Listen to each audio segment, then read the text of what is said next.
Acho que já está entrando aqui no ar o negócio. Eu quero aproveitar... Tá bom. Vou medir aqui. Tem uma régua, hein? Eu quero aproveitar para dizer que foi muito boa a exposição do deputado José Medeiros, com a pergunta, né, por que somos o eterno país do futuro. E eu gostaria até de sugerir uma pequena alteração que nós fizemos, uma frase, uma pergunta que nós fizemos em 1991, quando lançamos o movimento federalista. E a frase era: por que o Brasil é tão rico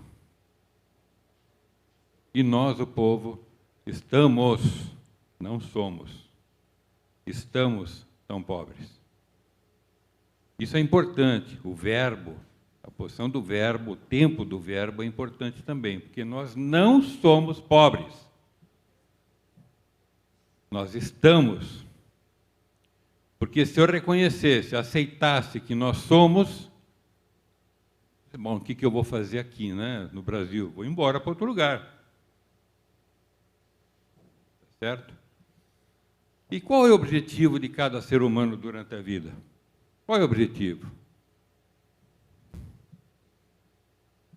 Todos concordam que é a prosperidade? Levanta a mão, por favor. A prosperidade de quem? Dos que vivem do Estado? Levanta a mão quem acha que é essa a resposta. Graças a Deus, porque a palestra vai continuar. Ou do povo?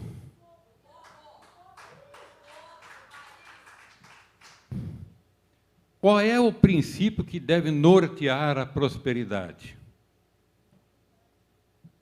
Dignidade humana. Tudo sempre se discute em torno de ideologias, disso, daquilo. E isso aqui sempre é esquecido, a dignidade humana.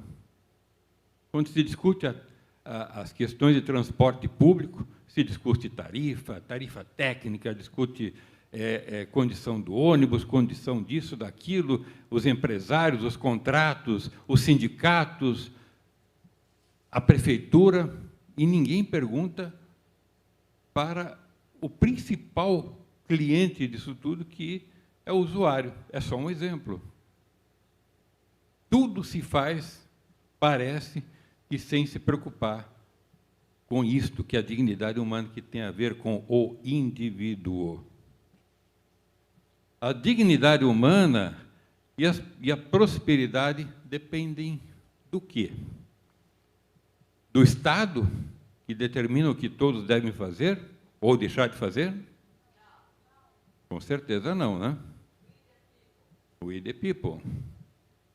Ou de si próprio. Aqui o doutor Jacir, que falou ontem muito sobre isso, né? Como é que eu realizo a prosperidade de forma digna? Isso é uma pergunta importante, porque tem gente que realiza a prosperidade de forma não muito digna. Eu tenho algumas sugestões. Liberdade, direito à vida, igualdade jurídica, e olha que eu sublinhei e coloquei uma cor laranja, né? A igualdade jurídica, não a igualdade de todos, como os socialistas comunistas defendem, porque eles querem a igualdade por debaixo, no rodapé. Direito à propriedade, direito à autodefesa, né? E garantia dos contratos, ou seja, a segurança jurídica.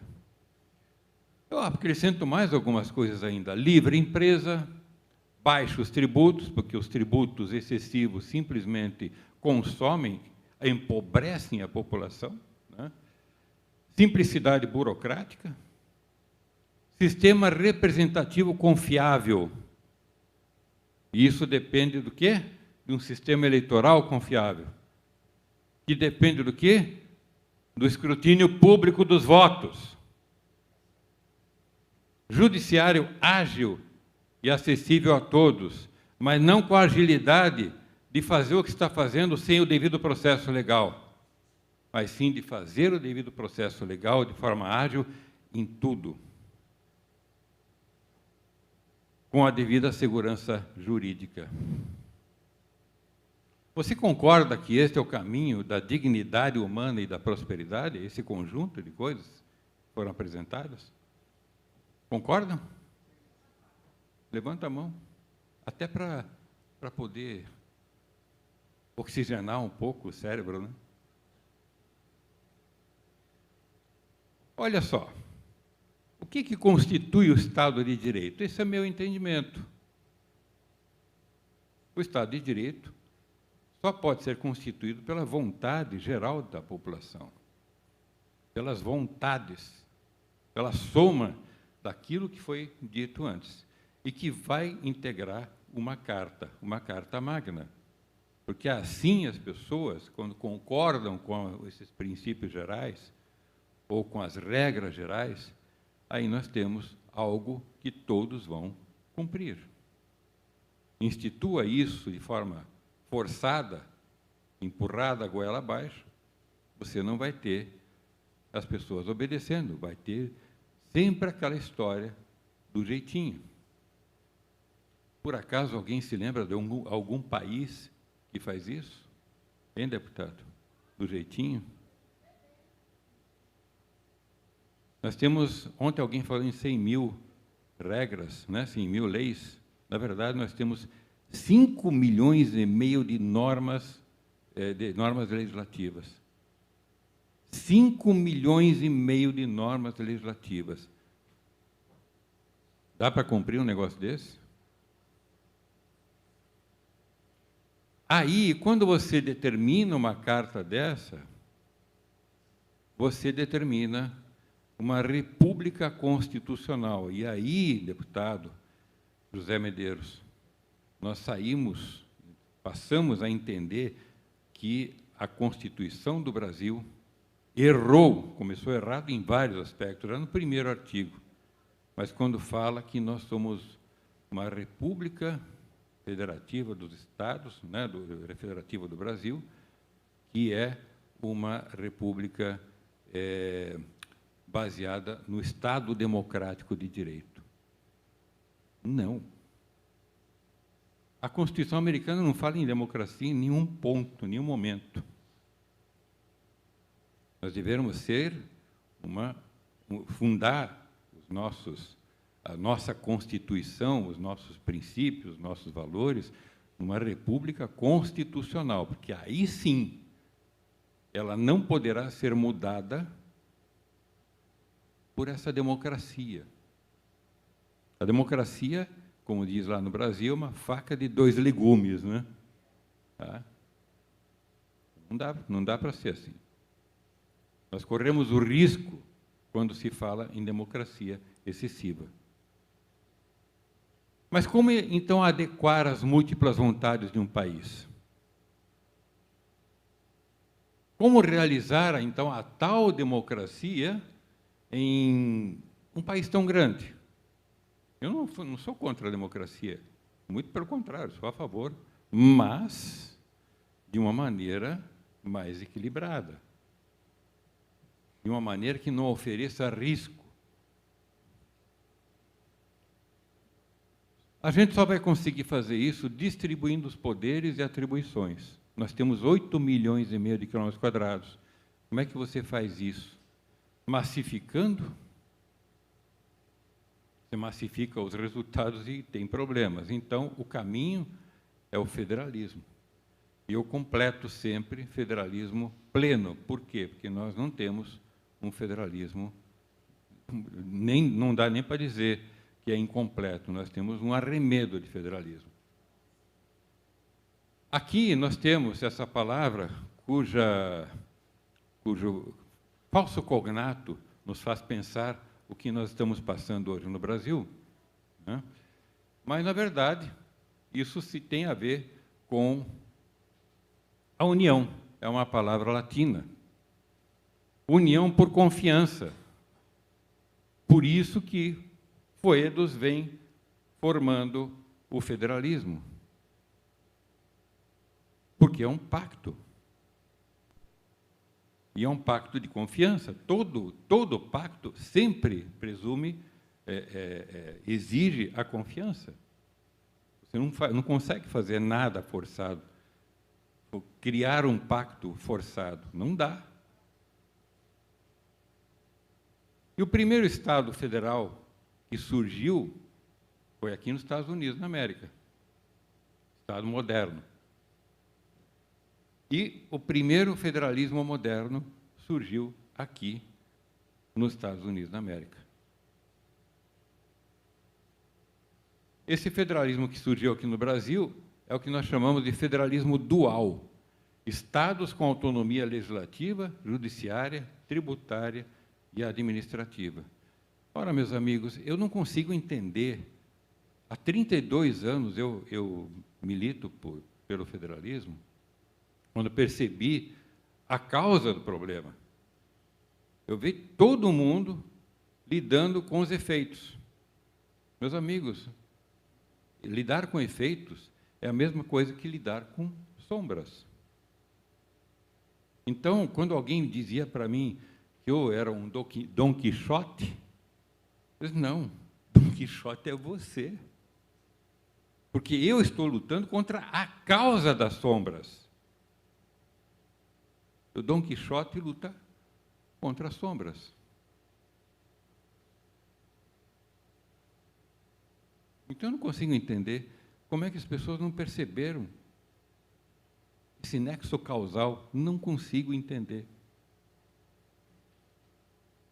O que nós estamos propondo, portanto, é o óbvio. É a roda. Nós não podemos reinventar a roda. Quando se trata de distribuição do poder, quando se trata de organização do Estado, de um Estado nacional, ele não precisa nem ser federativo. A Espanha não é um Estado federal. E tem a distribuição do poder com muita autonomia para as suas regiões. São 49 regiões, se eu não me engano, com autonomias assimétricas. Ou seja, distintas. Não dá para dar autonomia para uma região que não tem autossuficiência financeira, por exemplo. Então, o que nós estamos propondo? Estados autossuficientes, com autonomia legislativa, tributária, judiciária e administrativa. Vocês acham isso uma coisa do outro mundo, uma coisa do outro planeta? Acham isso impraticável para o Brasil?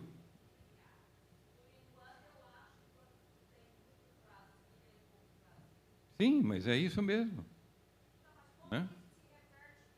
Vamos lá. Vamos lá. Que bom que você já está perguntando, viu? Que ótimo que você já está perguntando. Mas não só os estados. Os municípios também precisam ter muita autonomia, com administração profissional, com conselheiros voluntários no lugar de vereadores.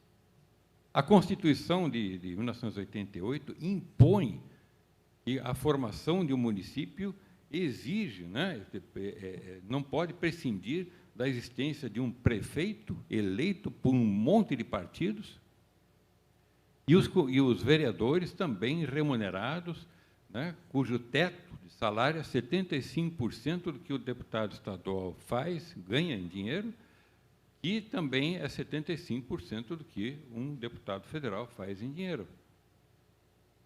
Quando aumenta a Brasília, aquela cascata de alegria para quem está inserido nesse sistema. Quando você tem conselheiros voluntários, isso definido em cada cidade, não pode ser uma coisa forçada pela Constituição. Talvez uma cidade grande como São Paulo, Curitiba, etc., não vai encontrar voluntário para trabalhar, porque todo dia tem problemas para serem resolvidos. Vai ter que remunerar. Mas cidades pequenas, e olha, são 4.300, 4.400 municípios no Brasil, que tem menos de 20 mil habitantes, meus amigos. Alphaville, em São Paulo, tem um dos Alphaville lá que tem 20 mil moradores e são governados, né, por um síndico. Claro que tem equipe, contrata as pessoas, etc., mas é assim. Não tem um séquito de secretarias, não tem um monte de conselheiros remunerados. Todo mundo sabe como funciona isso. Então, você vai aumentar a transparência, vai diminuir os custos drasticamente, porque você tira o viés político partidário da cidade. A cidade não precisa de partido político, a cidade precisa de gestão, precisa de administradores. Simples assim. Os atuais estados sem autossuficiência financeira voltam a ser territórios federais. Por quê? Porque emancipar uma criança de 3 anos e jogar no mundo não vai dar certo. O governo central fica com as questões clássicas: moeda, relações externas, defesa territorial, forças armadas, Tribunal Federal Constitucional e não STF+. O Supremo Tribunal Federal é um tribunal de instâncias. Por isso a discussão de prisão na segunda instância ou não, porque a Constituição fala que só pode ser preso ou privado dos seus bens depois de transitar em julgado. Onde é que termina o trânsito em julgado? Na 4ª instância. E aí não vai funcionar. Nós podemos ter o duplo grau de jurisdição? Com certeza. O problema é que o Brasil tem um federalismo incompleto. Portanto, o poder concentra-se em Brasília e não está nos estados nem nas cidades. Portanto, a pergunta é: estamos diante de um golpe final, desde a construção da Constituição de 88? Vocês sentem que nós estamos diante de um golpe final? Levanta o braço quem acha. Qual é o golpe? O golpe é a reforma tributária, meus amigos. A reforma tributária com confissão. Olha só o que o deputado Aguinaldo Ribeiro fala a respeito disso. Ele argumenta que o Conselho Federativo se faz necessário em razão de competências que precisam ser exercidas de forma uniforme. Mais uma uniformidade, essa é a uniformidade fatal para o Brasil. Uniformidade você tem em moeda, em língua, em símbolos nacionais.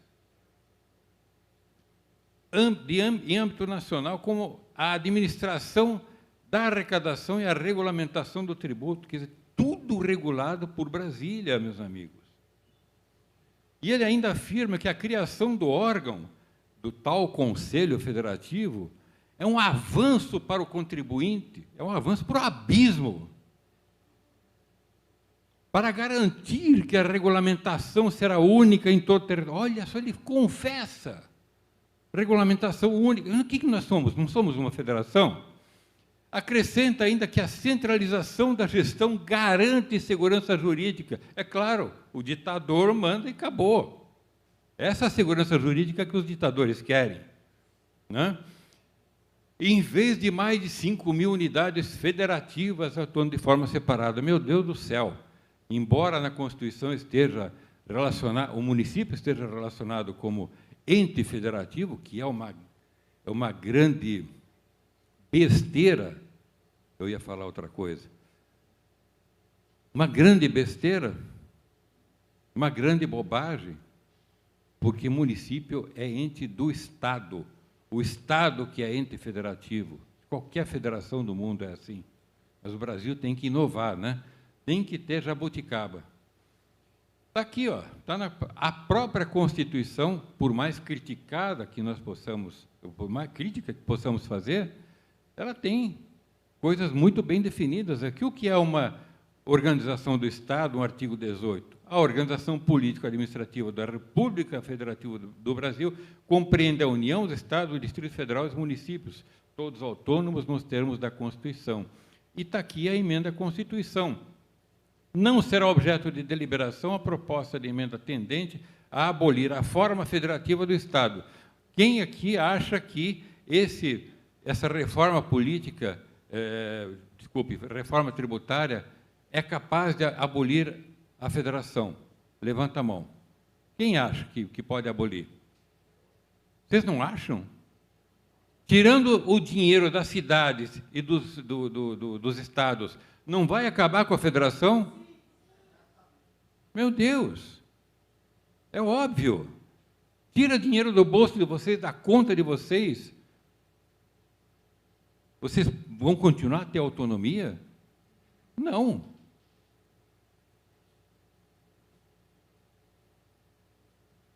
E, além disso, os direitos e garantias individuais. Por quê? Porque você passa a ser dependente do governo central.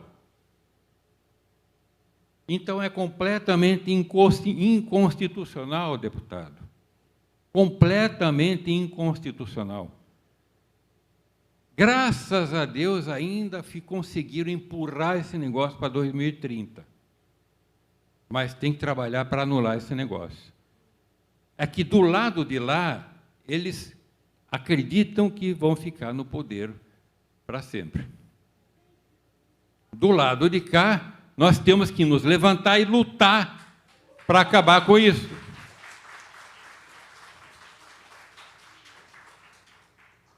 Uniformizar tudo é antidemocrático. Isto sim é antidemocrático. Ministro do Supremo e Ministério Público, que já deveria ter agido contra isso aqui. Exigimos respeito ao texto constitucional. Podemos criticar e vamos propor as mudanças. Mas, enquanto tem o texto, ele tem que ser respeitado. A soma dos poderes locais e estaduais é maior do que o poder central e não o contrário. É assim que tem que funcionar a federação. Uma obviedade, o federalismo assimétrico. Cada estado vive a sua circunstância. Alguém lembra de Ortega y Gasset, eu e minha circunstância? Pois isso se aplica também aqui, por analogia, ao federalismo assimétrico. Cada estado, nós temos estados diferentes um dos outros. Não dá para aplicar a mesma regra, sabe, para um estado de São Paulo, Paraná, o Mato Grosso, que tem autossuficiência financeira e tudo mais, para um Acre, por exemplo. Não dá. O Acre vai ter que voltar a ser território.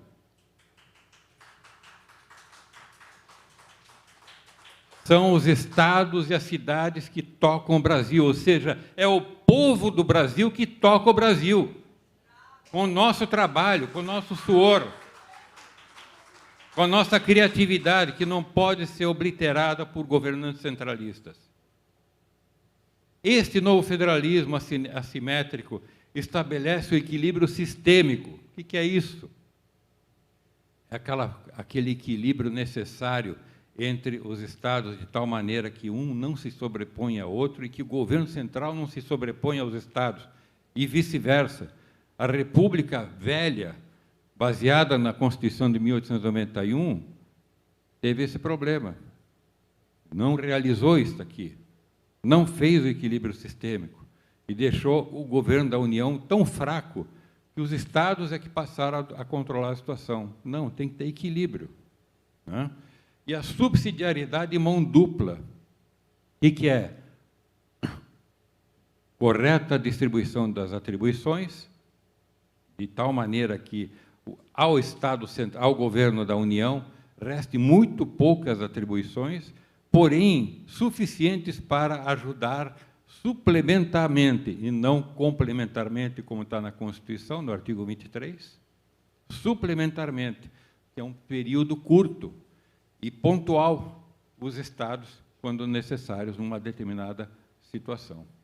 Evitando também, com isso, os coronelismos locais, porque eles acontecem. Aqui alguém falou, eu acho que foi o Marco que falou hoje sobre a concentração de poder, e o Lord Acton sempre falava sobre isso, né? Poder concentrado tende a concentrar, a concentrar mais o poder. E o poder absoluto concentra absolutamente o poder. Tá? Então, isso acontece até nas cidades. Então, nós temos que ter equilíbrio sistêmico, sim, que é provocado pelo governo central, quando necessário, e pelo governo do Estado, quando necessário, para evitar os coronelismos, exacerbações de poder nas cidades. Dentro do federalismo pleno, podemos pensar na reforma do sistema tributário, com um imposto sobre o consumo, mais a capacidade residual dos estados e cidades, e o governo federal com as aduanas e as taxas, né? Passaporte e outras coisas. Quais são os benefícios desse novo sistema tributário? Quando alguém fala, temos que fazer a reforma tributária, faz 35 anos que eu ouço falar nisso. Não aconteceu. Agora vai acontecer. Querem que aconteça, só que para acabar com a federação de uma vez. Né? Quando você faz um sistema de imposto sobre o consumo, você tira todos os tributos das cadeias de produção, que significa que, para fazer esse microfone aqui, esse pedestal com microfone, eu tenho uma série de insumos que o constituem. Cada um desses insumos é formado, é fabricado também por outros insumos. Imagine as cadeias de produção, desde as respectivas fontes, minerais, da madeira, do petróleo, etc., até chegar nisto aqui. São milhares de etapas. Imagina um carro. Tudo isso no Brasil é tributado. Este é o erro. Nós temos que ter uma tributação só no final. Como é que é aqui nos Estados Unidos? Quem vive aqui nos Estados Unidos sabe. Eu vou comprar o computador, eu vou pagar o sales tax. Tanto de imposto. Acabou. E esse imposto fica no Estado. É isso que a gente quer para o Brasil. E para a cidade. Um pouco diferente, um pouco mais adaptado para a realidade brasileira. Todos esses benefícios aqui, acho que todo mundo já leu, vamos tocar. Isto é parte do federalismo pleno, que permitirá que deixemos de ser escravos brasileiros e passemos a ser, finalmente, cidadãos brasilianos. Nós temos o único gentile cooperativo do planeta. Já pararam para pensar nisso? Por que nós somos eiros? Existe americaneiro, japaneiro, argentineiro, espanheiro, italianeiro. Pensem um pouquinho. A autonomia dos Estados em um federalismo pleno impede, portanto, avanços totalitários. É isso que precisa ser percebido. Quando você descentraliza o poder, você dá autonomia às partes, né? O poder ele fica nas localidades, o poder fica nos estados, e nunca de forma concentrada na União, no governo central. A autonomia local é a única forma de preservar os nossos valores conservadores, evitando a massificação cultural promovida por países centralizados. Alguém pensou em Globo? Mas não é só Globo, o Ministério da Educação, o Ministério da Cultura, etc., etc., etc. Vivência, convivência, prosperidade, para que nós possamos viver como indivíduos, dentro da nossa dignidade humana, nós temos que saber conquistar uma convivência dentro das sociedades locais, de maneira que todos consigam a prosperidade. Para isso, o Estado não pode atrapalhar. O Estado tem de deixar livre o povo para trabalhar, para buscar a sua própria felicidade, como está aqui na Constituição Americana, né? We the people, né? Perseguindo, né? Buscando a própria felicidade. Muito obrigado a todos. Eu quero chamar a Fátima aqui. Quero chamar a Fátima aqui para receber uma lembrancinha, 3 lembrancinhas aqui do nosso movimento federalista.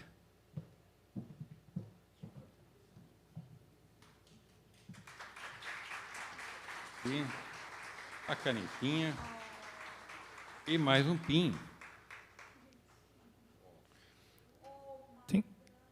Tem alguém para tirar uma foto mais de perto, assim? Possa... pegar mais um pinho aqui e entrega para Thaís. Eu só quero concluir uma coisa aqui.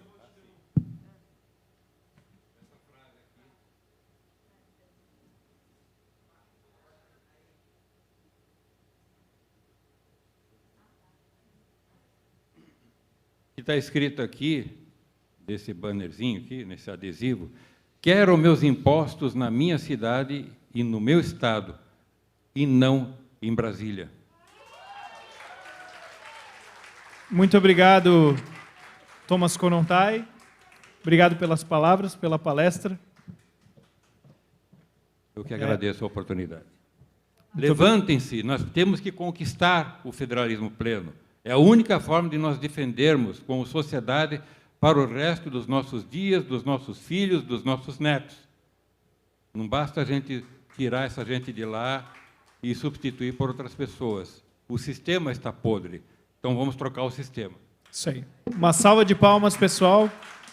Obrigado, Thomas.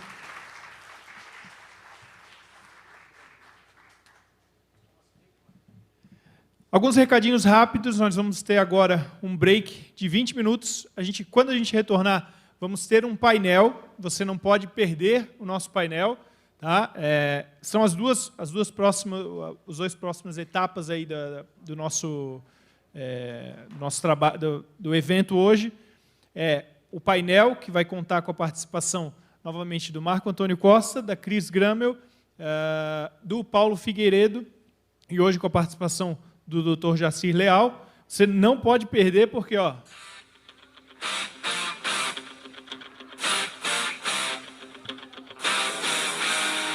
se você esteve